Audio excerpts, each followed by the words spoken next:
Bonsoir à tous, bienvenue dans votre journal. À la une ce soir, à Saint-Bran, le plan local d'urbanisme sème la discorde. Nous verrons pourquoi, à suivre le témoignage d'un propriétaire. À Saint-Épin, en Indre-et-Loire, un couple d'agriculteurs gère une ferme en autonomie, de la production de leur fromage de chèvre en passant par l'approvisionnement. Tout est fait maison et ça fonctionne. Les championnats de France de National 1 de natation synchronisée se tiendront à Tours ce week-end. Nous avons suivi les entraînements du club de natation artistique Tourangeau.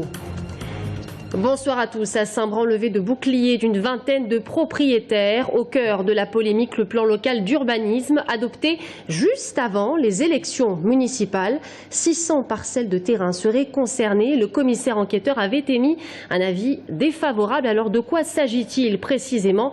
Le témoignage d'un propriétaire, Florent Carrière. Donc voilà, le problème qui se passe, c'est que moi j'ai 584 mètres carrés. Dans les années 2000, c'était constructible. C'est passé en non constructible. Il ne sert plus à rien. Plus à rien, donc voilà, puis inexploitable. Un terrain désormais inexploitable pour cet habitant de Saint-Bran. La faute au nouveau plan local d'urbanisme voté in extremis avant les dernières élections municipales. Et les conséquences de ce nouveau PLU ne s'arrêtent pas là. Ah non, il y a aussi toute ma propriété, hein, puisque ma grange qui est là, si je veux la transformer en maison d'habitation, effectivement, le fait que ça soit passé en H, je ne peux pas la transformer en maison d'habitation. C'est fini. Une situation d'autant plus étonnante que le bâti est déjà existant. Ma parcelle est là, et puis moi je suis juste là. Et le bourg? Et le bourg est là. La propriété de Patrick Gillet est en fait passée en zone AH, c'est-à-dire en zone agricole à protéger. Depuis le Grenelle de l'environnement, les PLU sont en effet contraints de limiter l'étalement urbain.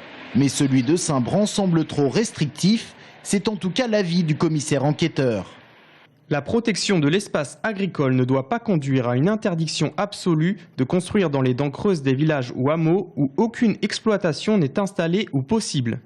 Des dents creuses, entendez par là un terrain vierge en zone urbanisée. C'est justement le cas du terrain de Patrick Gillet, situé en plein hameau.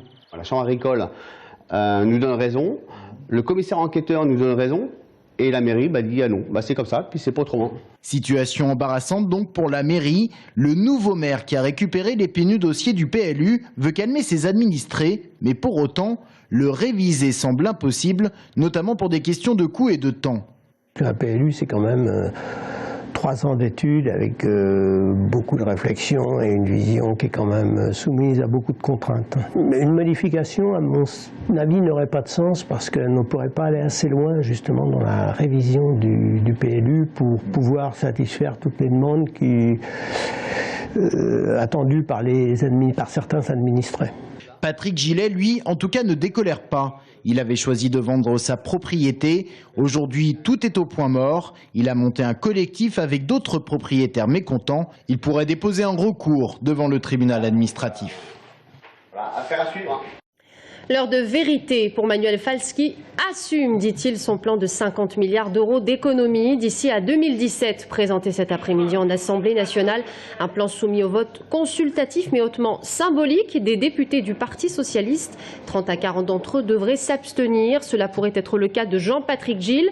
Sans surprise également, Laurent Baumel. En revanche, Jean-Marie Beffara, le député suppléant de Marisol Touraine, votera le programme de stabilité. Ce ne sera pas le cas des écologistes. L'issue du vote devrait être connue dans l'heure qui suit. À Saint-Pierre-des-Corps, les taux d'imposition communaux vont augmenter de 5%. Une nécessité pour la sénatrice maire Marie-France Beaufils qui dit vouloir maintenir la qualité des services. Ce sont eux, dit-elle, qui luttent contre les inégalités.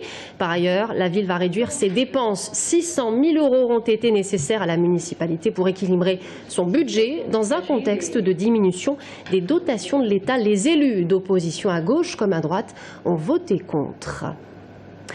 Le héros s'appelle Vincent Malaise, ce jeune sapeur-pompier, père de famille, qui a sauvé la vie d'un enfant de 10 ans vendredi dernier à la fête foraine de Tours. Happé par le mécanisme d'une attraction, l'enfant s'est retrouvé suspendu. Le sapeur-pompier raconte dans les colonnes de la Nouvelle République aujourd'hui avoir d'abord découpé les vêtements du petit garçon inconscient, puis l'avoir descendu au sol. L'enfant s'est fracturé le fémur. Son état de santé semble s'améliorer. Aujourd'hui, une enquête est en cours. L'Indre-et-Loire compte désormais 183 contrats de génération. Ce contrat qui encourage la création d'emplois des jeunes en CDI tout en maintenant celui des seniors. Le gouvernement fait un pas de plus pour assouplir le dispositif. Les entreprises de 50 à 300 salariés peuvent aujourd'hui conclure des contrats de génération sans négocier préalablement un accord avec les représentants du personnel. On va à Saint-Épin, à présent en Indre-et-Loire. Un couple d'agriculteurs gère une ferme en autonomie. De la production à la valorisation de leur fromage de chèvre, en passant par l'approvisionnement, tout est réalisé par leurs soins sur leur site. Et cela fonctionne. Aurélie Renaud. François a toujours connu l'agriculture biologique. Ses parents avaient fait ce choix dans les années 70. Aujourd'hui, il élève 125 chèvres qu'il nourrit avec sa propre production. L'herbe des pâturages bien sûr, puis en automne des citrouilles, puis des choux et de la betterave. Résultat, pas d'achat de nourriture à l'extérieur et encore moins de produits chimiques pour booster la lactation de ces chèvres. Mais il y a un prix à payer lorsqu'on décide de casser la dépendance avec les firmes. Alors c'est vrai que c'est du temps de travail en plus parce qu'à chaque fois, chaque culture elle a aussi cette période de travail propre à elle. Donc c'est vrai que c'est un petit peu plus engageant au niveau personnel. Chaque culture a sa propre technique, quoi, et du coup il faut connaître tout ça, quoi. Du travail en plus, mais un risque de pénurie en moins, en comparaison avec un agriculteur qui donnerait toujours le même aliment en troupeau. Exemple pour François. Si une année la culture de la citrouille est mauvaise, il sait qu'il pourra compter un peu plus tard sur un autre légume. Et si ici aucun produit ne vient de l'extérieur, la ferme est arrivée à un autre équilibre, celui de ne pas créer de déchets. Exemple avec le petit lait, celui qu'on jette normalement une fois que les fromages produits à la ferme sont égouttés. Il y a tout un système de drainage qui va jusqu'au petit cochon. Il mange le petit lait et ce qui permet de ne pas le rejeter. Et ce qui est déchets, tout ce qui va être choux, des feuilles, du foin, les rejets de foin, ça va être les poules, les cochons, on va en réutiliser pour le paillage, donc il y a quasiment pas de déchets. Aujourd'hui, François et Camille vivent de la vente de leur fromage. Et pour pousser la logique de leur autonomie, ils ont choisi de privilégier la vente directe. François et Camille qui nous ont fait un aveu.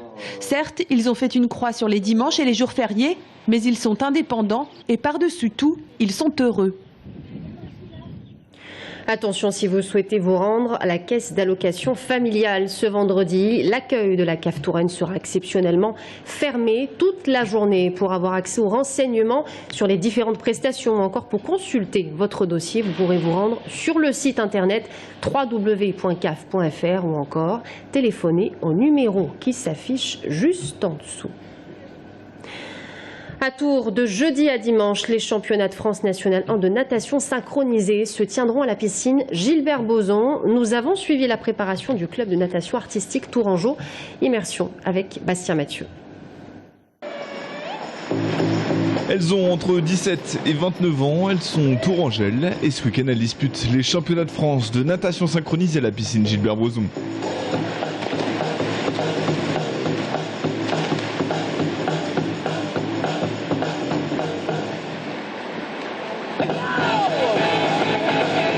La natation synchronisée, discipline plus qu'exigeante. Il faut à la fois être bonne nageuse, faire preuve de souplesse et bien sûr avoir un minimum de rythme musical.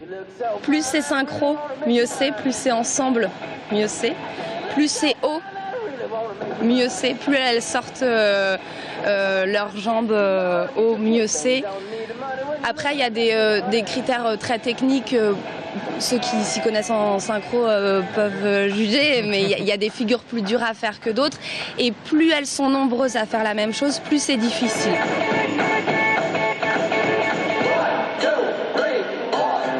Toute l'équipe tourangelle l'a bien compris, les filles peaufinent encore leur chorégraphie pour le championnat de France de ce week-end. Une compétition particulière puisque c'est Tours qui accueille l'événement. L'objectif pour le club, être finaliste.